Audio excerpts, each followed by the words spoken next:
Коллеги, доброе утро. Мы начинаем. Нас даже в эфир вывели. Здорово, все, можно стартовать. Еще раз, всем доброе утро. Рад вас всех приветствовать на нашей сессии по... You are welcome to our cybersecurity in the era of digital transformation. Это история с цифровой трансформацией. Digital transformation at our hardcore hacker forum, security and hacker forum, so to say, is good. So thank you all. I would like to thank all the speakers. Ekaterina Soltsova, Rosatom, Digital Transformation Officer, then Экономика. Веров, Ростелеком, директор... Alexei Sidoryuk, Ilya Berov, and Ilya Masukh, all people in charge of digital transformation. In our opinion, digital transformation is a good thing. New processes, new services, automation, digitization, but very often we forget that cyber transformation boosts cyber risks, and any kind of risk can multiply all our investment to zero, bring our investments to zero. And we would like to understand how our digital initiatives and digital transformations could reach the final goal and be successful. I have one more technical piece of data. We have a QR code here. You can get to the Telegram channel, and we'll have questionnaires during the panel discussion. Who are you? What kind of specialists you are, and what is your opinion about digital transformation and digital security? Question one is quite simple and brief. Tell us briefly about, well, we have a time with a lot of events. Digital transformation has been taking place for a long time, but what about now? What are the changes, if any? What is the general status? What is the interest to the digital transformation subject in Russia and in your companies? Catherine, you know, so the attitude to digital transformation hasn't changed in February. Before and after, for several years, everyone was focused on digital transformation to a greater and greater scale. And the recent events proved that we are on the right way for several years. And I can comment on the first point as if digital security can come after digital transformation. No. Digital security and digital transformation must go hand in hand together in any kind of digital projects. I think this is only reasonable. You have to think about security from the very beginning. That this is what we do in Rosatom, and this is normal.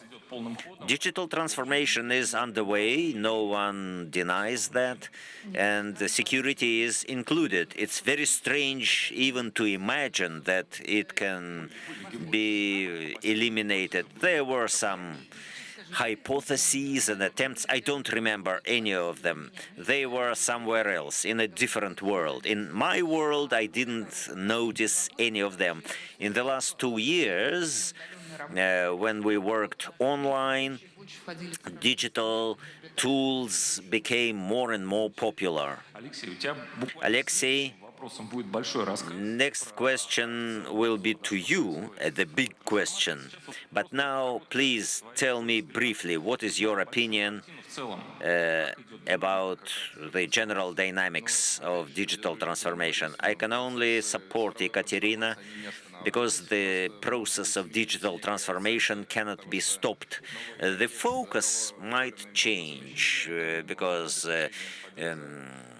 import substitution, cybersecurity, a bit more focus on them, but at the level of, at the federal level, at industrial level, at SMB level, digital transformation is going on. And I cannot but react to the first point that digital transformation cannot live without digital security. Talking about artificial intelligence is about any of us. It's used in healthcare. Recently, we launched a pilotless traffic project in Moscow, in Skolkovo, in some other areas. And these technology come very close to each and every of us. And without digital security, without thinking about new threats, we cannot live. It's a question of morality and ethics. It's another subject that we have to discuss, and that we already discuss now. Ivan, I didn't introduce you properly. You are a chief digital identity officer, which is very interesting for Rostelecom and Russia in general. I think you have something about the change of focus for the last 6 months. Yes, a lot of things happened. We are going to speak more about it today, but talking about digital transformation in general, what is happening, we faced fundamental problems that we underestimated before. Digital transformation is moving on, and companies exert a lot of efforts to substitute foreign products. But fundamentally, there is a big shift that we identified. It's not about infrastructure.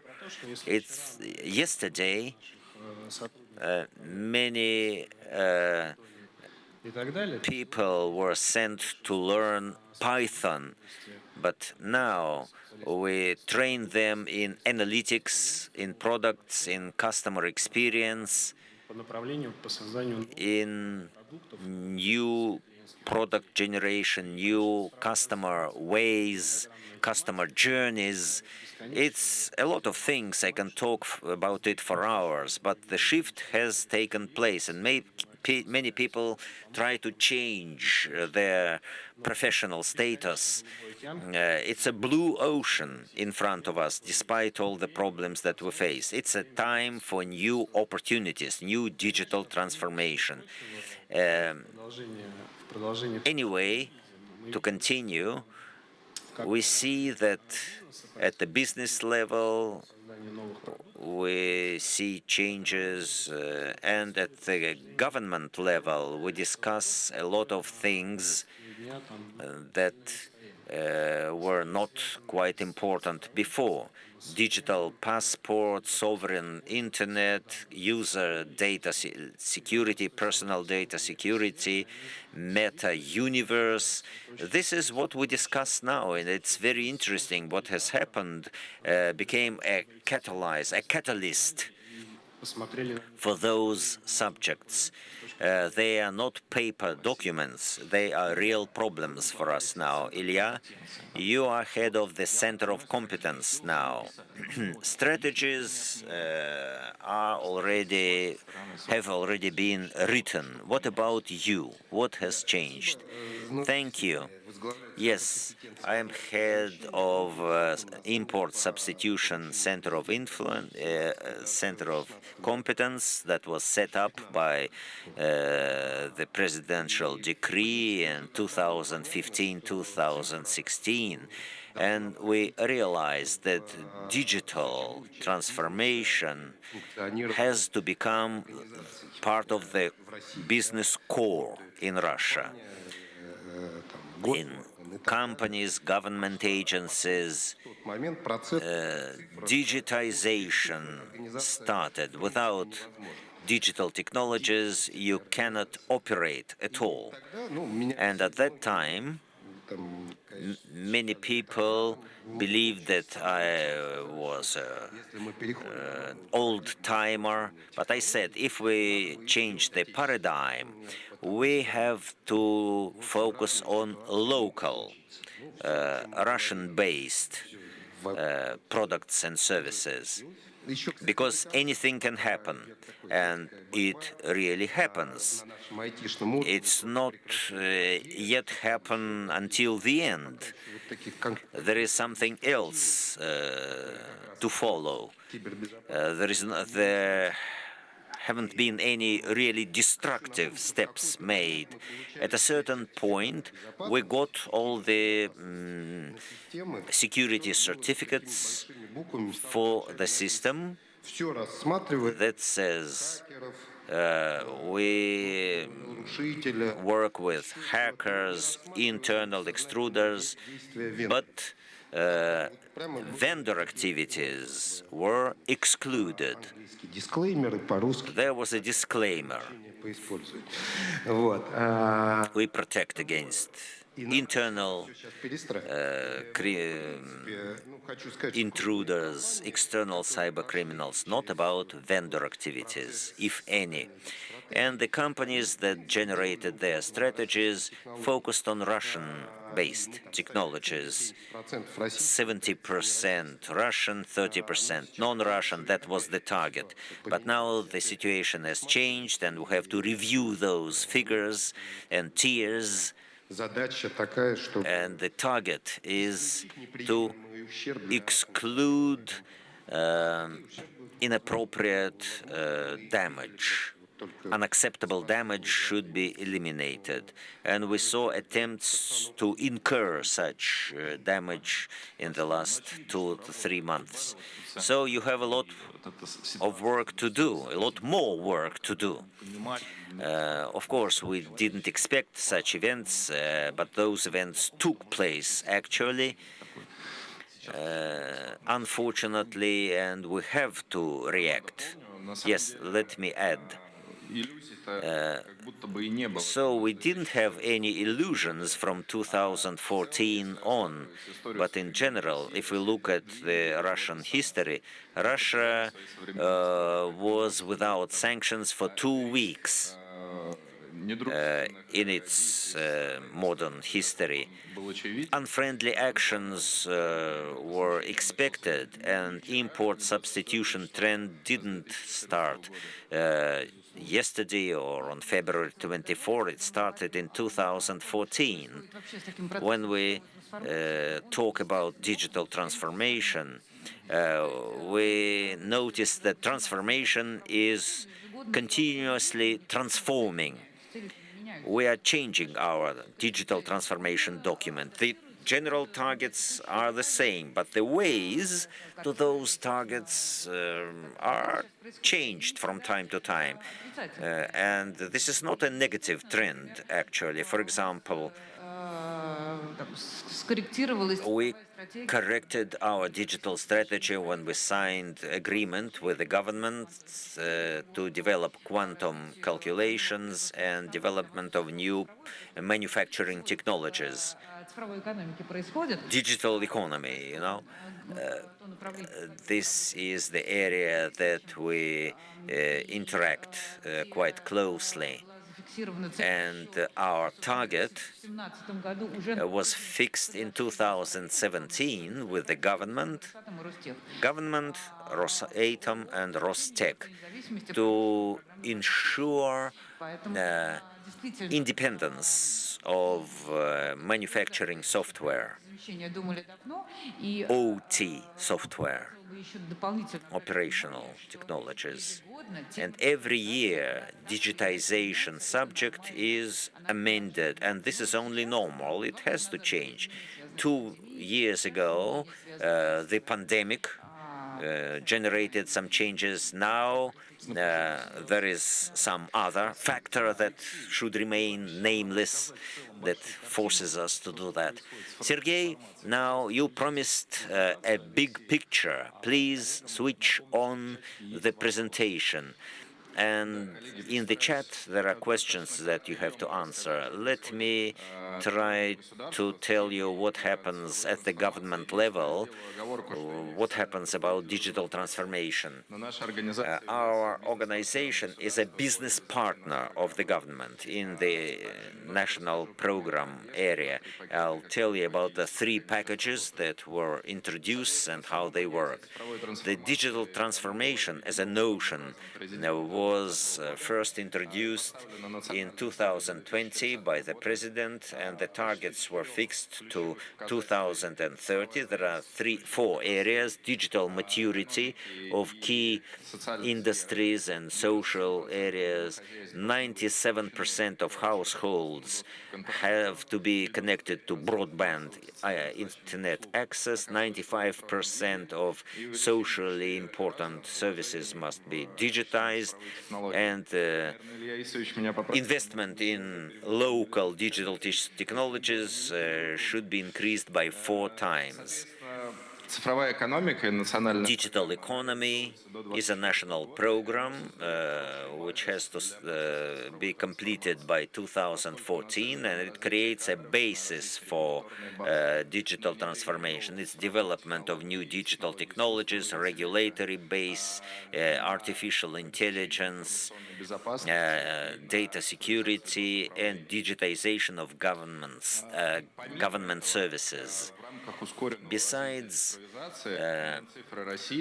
the Ministry of Digital Development introduced packages of IT industry support. The first one was introduced in 2020-2021.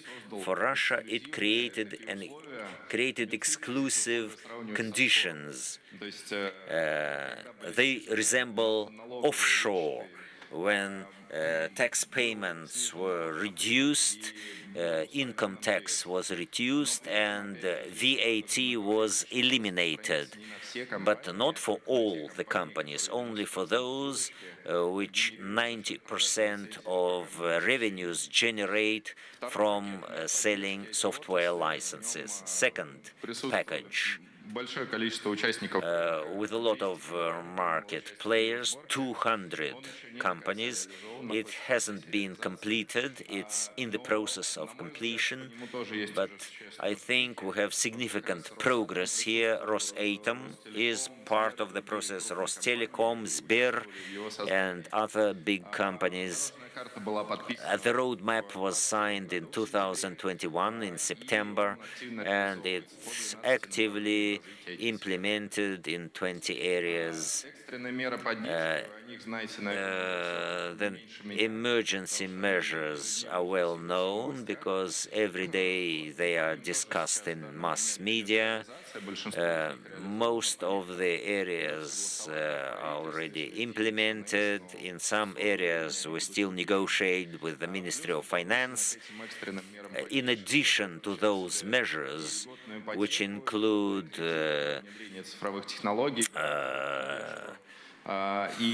loans with reduced interest, reduction of administrative workload, reduction of interest rates, and there is headquarters in the Ministry of Digital Development, and we have 34 areas and 34 aides to the minister who work in each of those 34 areas. What is the results? First of all, income or revenues from IT services grow up. Then tax payments grow. Import and export also grows, and the number of employees grows. So here, in all the 4 slides, we have a big asterisk, because this is the analytics for 2021. We don't have any data for 2022. It's very difficult to evaluate the recent events. But in general, анонсировать. I would like to announce one more point about our organization. We set up the first digital transformation media where we tell the people about digital transformation of industries and regions, best practices of digitization, and you can see interviews with our digitization leaders. Please subscribe. We have a special guide for our support measures, which helps you to sort out all those measures. We have a lot of them. We talked about support measures of the Ministry of Digital Development, but the Ministry of Industry and Ministry of Trade, they have their own measures. We have a lot of cases, digital support cases. We have a Cifro Bank, digital bank, where you can get consultancy, deployment consultancy.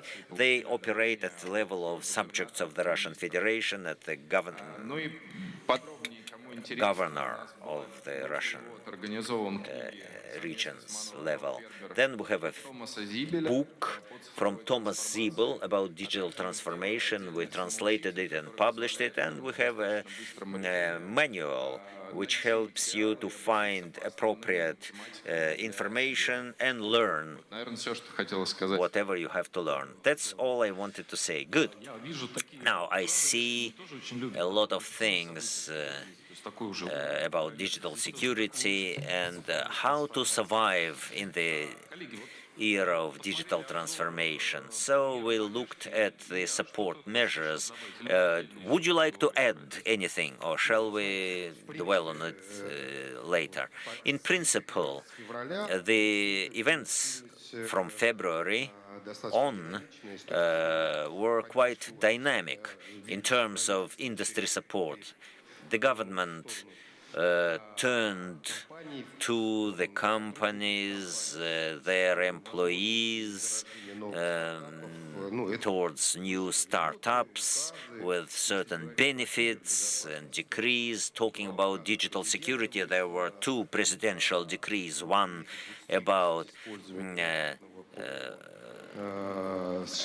prohibition of foreign software in critical objects. Prohibition will start in 2025, and then there is a second decree about elimination of foreign-based cybersecurity products. So everything is all right. Why at the government level? Why at the president level? I can explain. Because in 2014, we have President Obama, who helped me to substitute import, because President Obama introduced sanctions and said I'm going to ruin Russian industry. So he helped me quite a lot. We started thinking about something else, because IBM is still here, Microsoft is here, our people are employed, but they are under the CEO who is in the United States under Obama. And now everyone says openly about implementation of unacceptable sanctions, unacceptable influences against Russia, against our public. A lot of sanctions have been introduced, but several of them were painful. About high-tech industry. In particular, Ekaterina told us about quantum computing. Japan imposed sanctions about lathes, about electronic microscopes. The rank-and-file person doesn't understand what it means, but for us it's clear that they try to stop development of digital transformation by using non-economic measures. And this is how it happens everywhere in the industry. If quantum computing is something that people don't understand a lot, by the way, myself included, I need some education. But then the IT component is the same. The CPUs, the machines for circuit board production, software for engineering analysis or engineering modeling, and everything being done to stop the development of the country and inflicting an inadmissible damage to it, in addition to hacker attacks. Thank you. Thank you. In our chat, people are writing.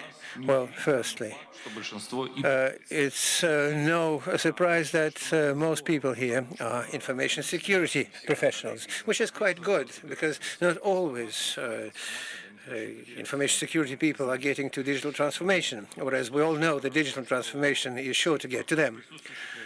70% of the attendees are implementing digital transformation. So what we said, that a lot of companies are indeed seeing a point doing that.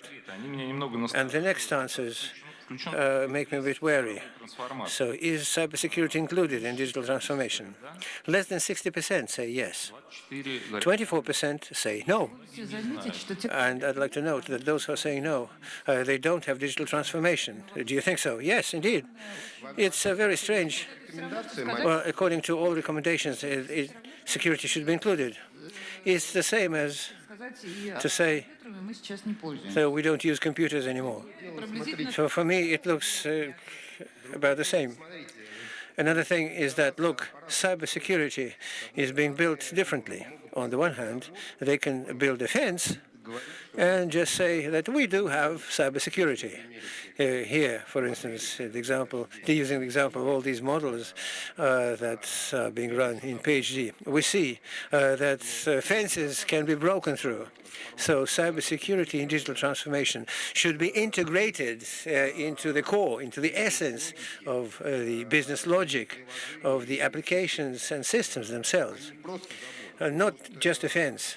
I once visited a nuclear power plant and saw how security is being implemented there. Yes, there is a fence, but after the fence, they have dozens of virtual fences that do not allow an inadmissible damage to happen.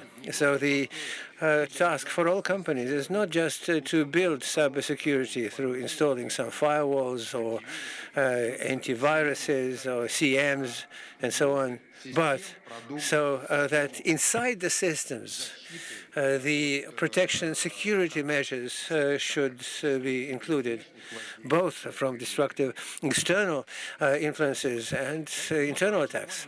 Yes, thank you. Well, there's quite a lot of intelligence here. And let me remind you what we saw in the public sphere in terms of information security over the past 6 months. We saw massive leaks, and unfortunately, we all know such names as Yandex, Yeda, and Peekaboo. We've seen spoofing and mass media outlets were attacked, such as TASS. We also saw attacks on manufacturing.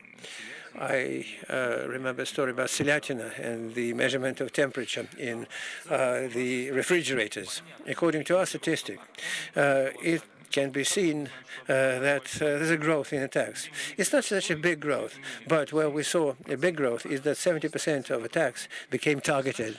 In the past, we saw a distribution like the targeted attacks were less than 50%.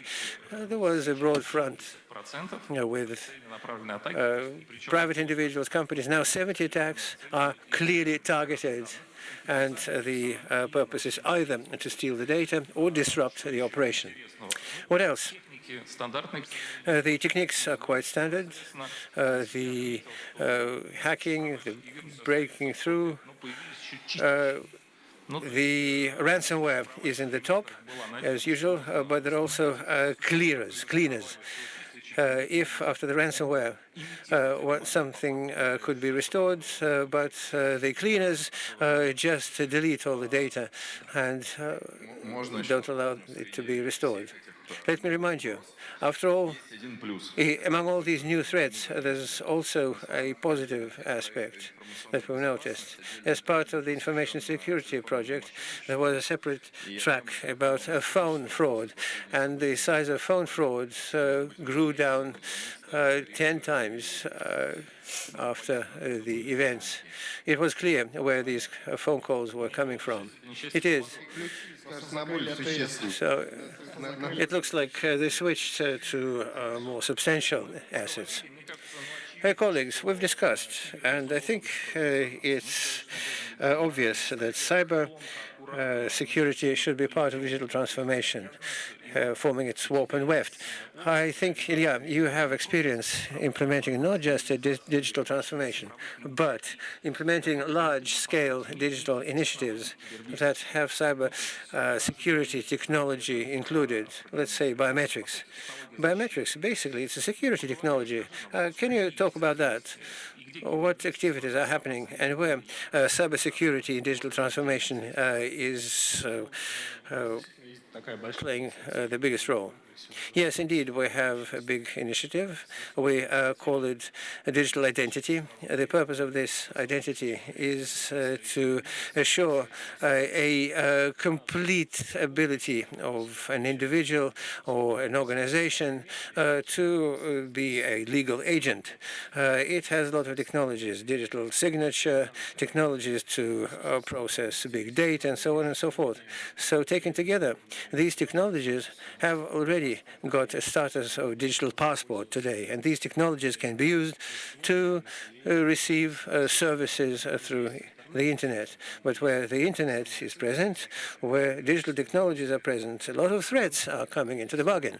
And so in addition to the traditional things, we, as we are developing this project, are formulating the task of how to survive in digital transformation, not just to perform this digital transformation, but how to survive in it. There are a lot of subtle points there, and I'd like to dwell on several of them. Firstly, cybersecurity as such, or information security, in our case, has become a close friend and brother in arms that comes hand in hand with the product. Why so? Because unfortunately, the technologies that exist in the real world, when they are brought into the digital world, they require a set of additional tools, such as cryptography, neural networks, and so on and so forth, that already exist on the one hand. On the other hand, are quite novel, and you need to, get to grips with them. So creating a community involving both the government, organizations and services, and business entities, that has given a good effect. On the one hand, to overcome the paper-based red tape, and on the other hand, to take a clear view of problems that exist both in Russia and across the world. We, of course, are looking at what colleagues are doing across the border. So the first part is super community. Maybe it sounds to you, it sounds quite banal for the IT people, because in development it's a usual story. But a community in cybersecurity is something new, and we don't know a lot about that. But the second story is, of course, about the fact that when creating a digital service, you won't be able to use only the traditional security tools and measures, and even the traditional attack and threat models are not enough. So a question arises about research. For instance, we ran into a problem of normalizing neural networks because when working in biometric technologies, deepfake technologies that are attacking this digital identity, we understand that a lot of developments, both in this country and in other countries, have come up, and they're being tested both abroad and in this country, but nobody has learned to work with aggregating the results and working out a unified measurement scale to understand if it's an attack or is it just a recognition of a specific biometric image. So aren't there any backdoors in the neural networks as such? Of course, it's serious research. Serious research is required for that, and even professionals are few and far between. That's the second story. And the third story lies in the sphere of business models, because traditionally, information security is worked on with their own security departments and divisions in large organizations. There are professionals who have certificates, and smaller organizations, small and medium businesses, need to outsource this function. We have chosen yet another approach, which might sound a little bit radical. We've taken from other business models not related with digital identity. We've followed the new sharings model. When we were offering opportunities to use the solutions of third-party vendors and test them on our products, and offering them an opportunity to earn on our projects.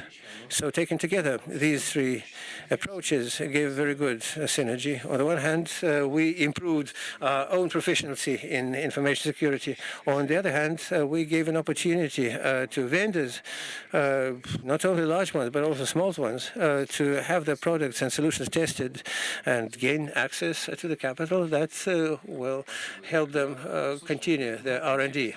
Well, thank you very much. I heard a lot of exciting things, and I think a special presentation can be made about what you just said. But what needs to be focused on? When we said about digital transformation, we're talking about changing a business model. And now you just mentioned a new business model applied to create a service on cybersecurity. They've taken revenue sharing, they've taken crypto technology, and they started it all. When I read about different initiatives and startups, I'm struck by how few and far between are the stories about digital transformation in cybersecurity. Can I respond? After the events of the 24th of February, we thought about convening several expert meetings so that large business should share their experience, how they've overcome this pressure, how they've restructured their infrastructure. And we couldn't bring together this expert community because people started saying, why should we disclose our vulnerability and how we're providing for information security? It's a direct challenge to hackers, so they should find these bottlenecks and try to break them.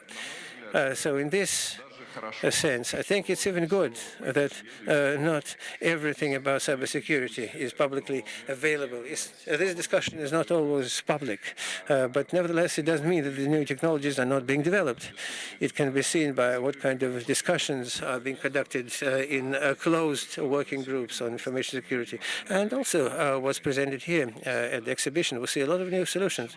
You're totally right. And also, we are seeing some new and more active demand to build business on cybersecurity.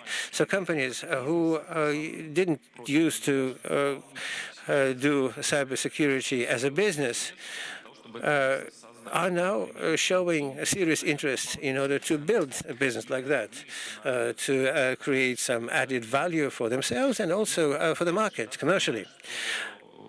Again, it comes back to mind that in many countries, including ours, the regulatory driver is a must. It needs a good push in the right direction.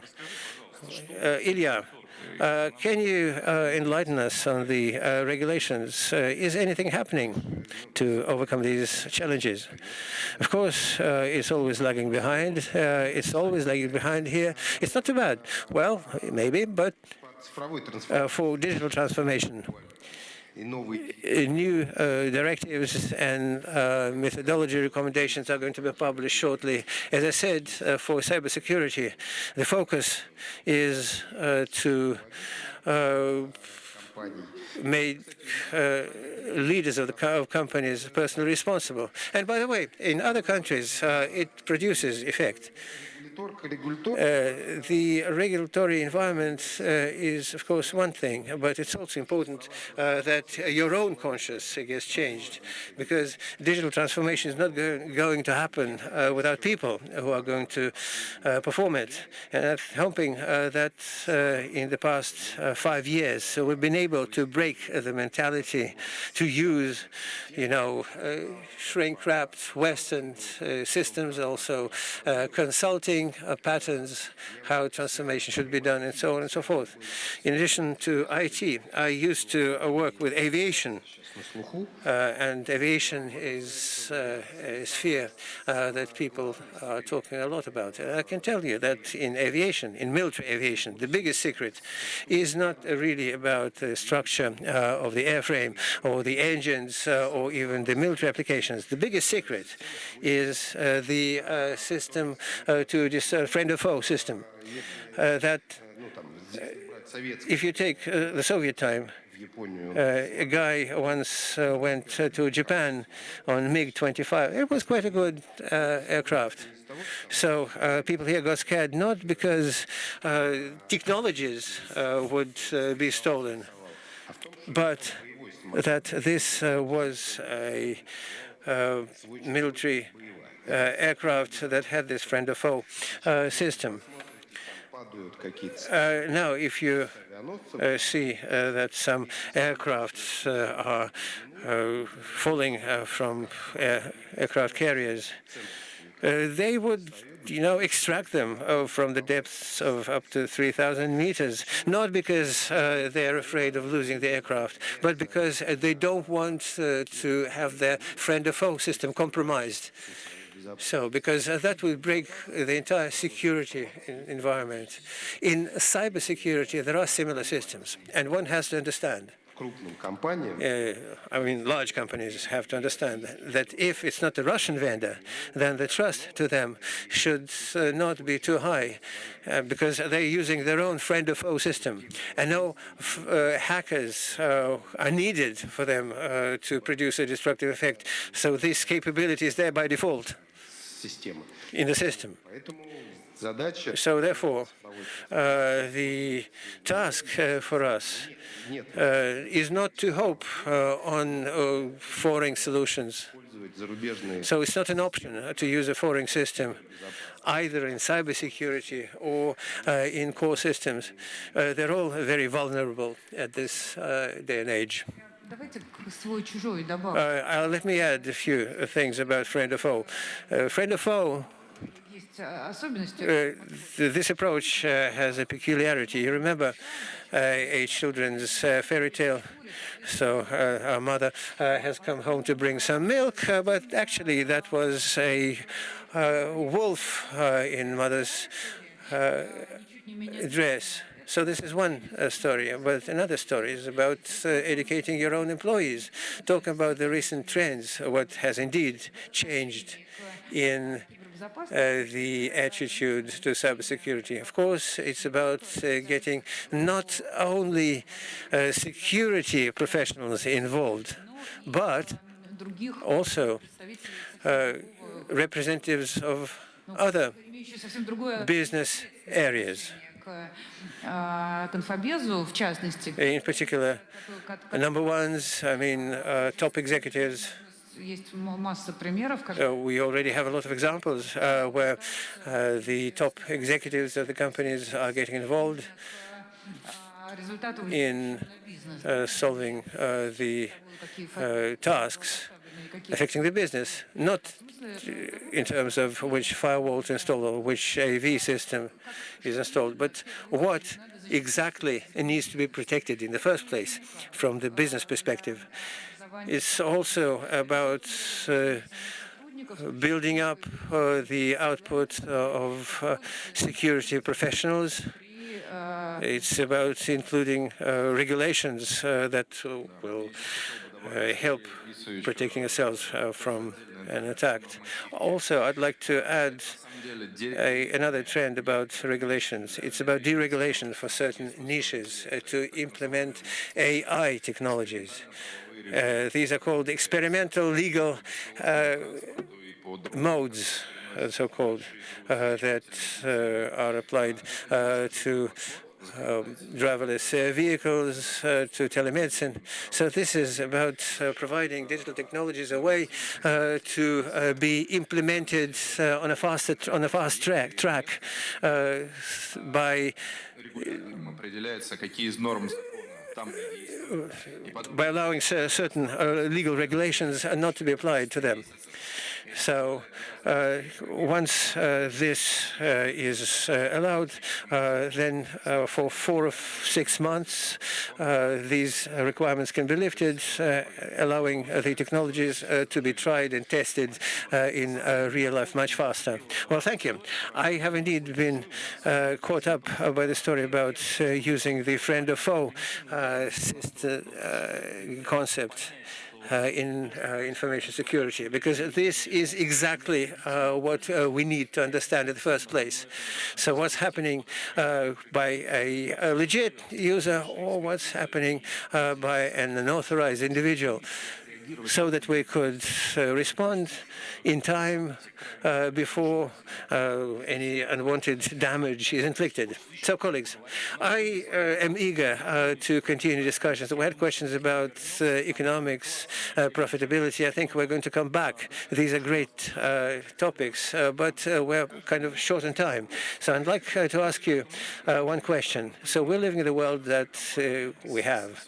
Everybody has a company of its own, of their own, their background. But perhaps we are also able to make the work that we are dealing with more comfortable, including information security. Let's just try and understand and articulate what kinds of comfort should exist in information security or cybersecurity. What do we wish? How it can look? Anybody? Is it a question? Do we have 2 hours for that? Maybe another couple of hours. And now briefly, it's the cybersecurity that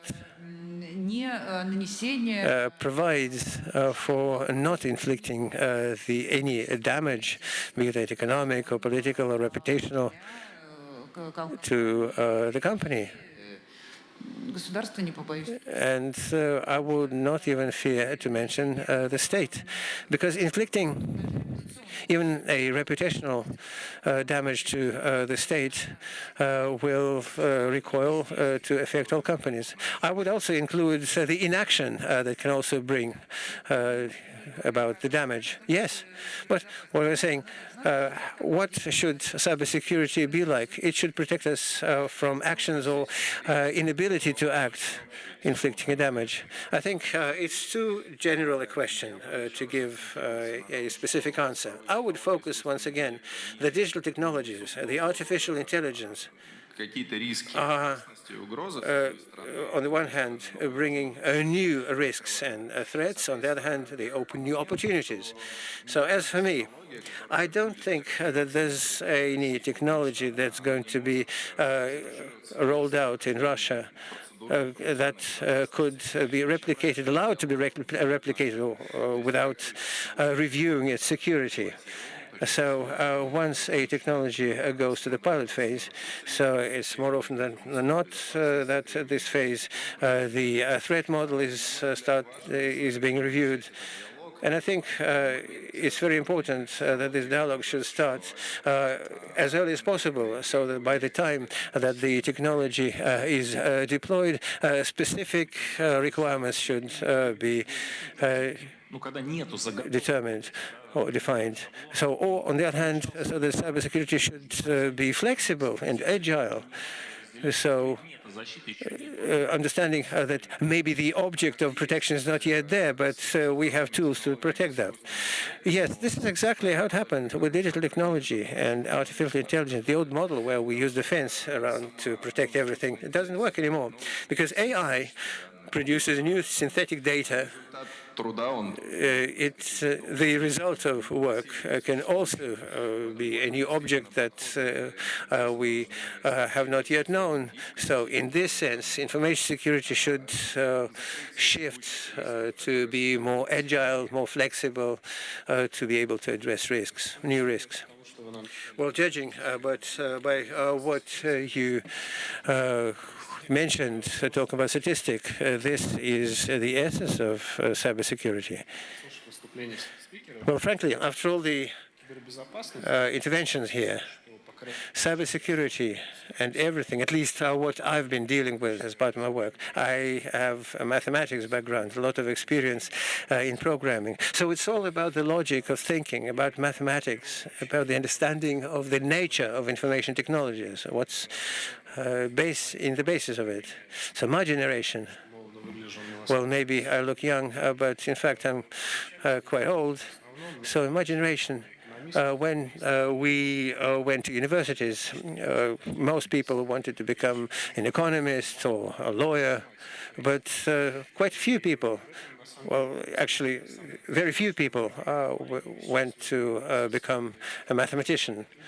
And this resulted in a situation where the leaders in companies are people who have no mathematical education in their background. But frankly, in all projects that I had to deal with, and by the way, I've talked to guys here who hack systems and those who protect these systems, and frankly,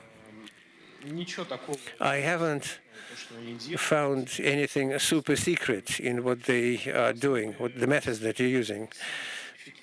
In the foundation of all the most effective ways to penetrate in the digital city is logic. And the more we are going to share this information, we just don't have this culture, by the way, in this country.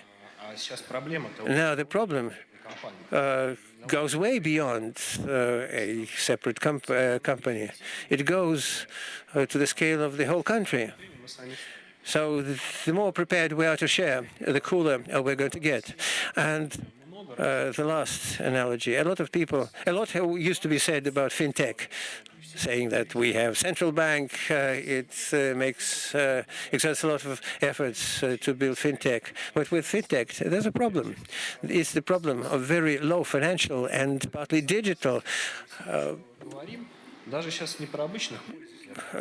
level of understanding in the population, the literacy in the population. So we have this very low level of basic knowledge about what it's all about, why it's needed, what's to be done with it.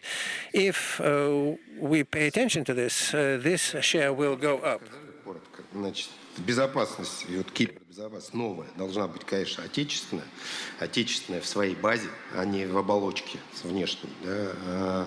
Благо, что у нас компании достаточно развиты, и вообще этот сегмент, он такой инновационный. We have well-developed companies here, Positive, Kaspersky, and others.